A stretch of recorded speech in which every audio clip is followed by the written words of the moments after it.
नमस्कार दोस्तों, आज के न्यूज़पेपर में न्यूज़ आई है। देख लेते हैं पूरी न्यूज़ क्या कहती है। हरियाणा में ग्रुप सी और डी की भर्ती इस साल सी और डी के अलग अलग सीटी आधार पर होगी। एचएसएससी के चेयरमैन भोपाल सिंह खत्री ने दैनिक सवेरा के साथ विशेष बातचीत में की घोषणा। ग्रुप सी और डी के पदों का विज्ञापन अगले एक पखवाड़े में संभव। सामाजिक आर्थिक मानदंड के अंकों के लिए केवल हरियाणा वासी होना जरूरी नहीं। टीजीटी पदों के लिए 31 दिनांक 2022 की एच-टेट वैधता वालों के लिए संशय।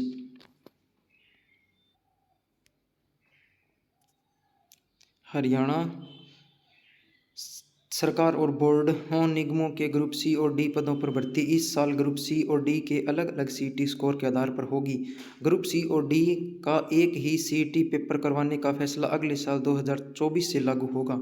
यह घोषणा हरियाणा कर्मचारी चयन आयोग के अध्यक्ष भोपाल सिंह खत्री ने शुक्रवार को दैनिक सवेरा के साथ विशेष बातचीत में की। उन्होंने कहा कि चूंकि ग्रुप सी के लिए सीटी हो चुका है, इसलिए इसके स्कोर के आधार पर ग्रुप सी पदों पर भर्ती होगी। सीटी स्कोर के आधार पर कैटेगरी अनुसार 4 गुणा को स्क्रीनिंग टेस्ट के लिए बुलाया जाएगा। उन्होंने कहा कि ग्रुप सी की भर्ती के बाद ग्रुप डी के लिए इस साल सीईटी होगा। ग्रुप डी के सीईटी के स्कोर पर भर्ती होगी। दैनिक सवेरा ने पूछा कि ग्रुप सी और ग्रुप डी पदों का विज्ञापन कब तक जारी हो जाएगा। अध्यक्ष भोपाल सिंह खत्री ने कहा कि अगले एक पखवाड़े में दोनों पदों का विज्ञापन जारी हो सकता है। उन्होंने कहा कि एप्लीकेशन तैयार की जा रही है, जैसे ही तैयार हो जाएगी वैसे ही विज्ञापन जारी कर दिया जाएगा।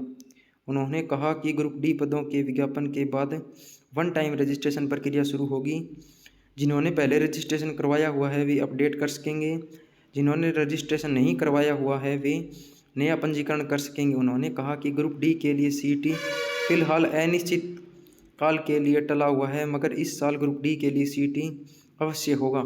टीजीटी पदों पर 31 दिसंबर 2022 तक के एच-टेट वैध प्रमाण पत्र वाले उम्मीदवार को संशय। हरियाणा कर्मचारी चयन आयोग ने टीजीटी के 7,471 पदों का विज्ञापन पिछले साल जारी किया था। तब वे उम्मीदवार आवेदन करने के पात्र थे जिनके पास एच-टेट था और उसकी वैधता 31 दिसंबर 2022 तक थी, मगर स्कूल शिक्षा विभाग ने ये पद वापस ले लिए। आयोग ने पद तो विज्ञापित किए थे, मगर उनके लिए आवेदन के लिए लिंक जारी नहीं किया था। अब स्कूल शिक्षा विभाग ने पद आयोग को भेजे हैं और आयोग ने उन्हें विज्ञापित कर दिया है, जिनके लिए 23 फरवरी 2023 से 15 मार्च 2023 तक आवेदन ऑनलाइन भरे जा सकेंगे। अब उन उम्मीदवारों को संशय हो गया है कि कहीं वे आवेदन न कर पाएँ जिनके एच-टेट की वैधता 31 दिसंबर 2022 तक थी।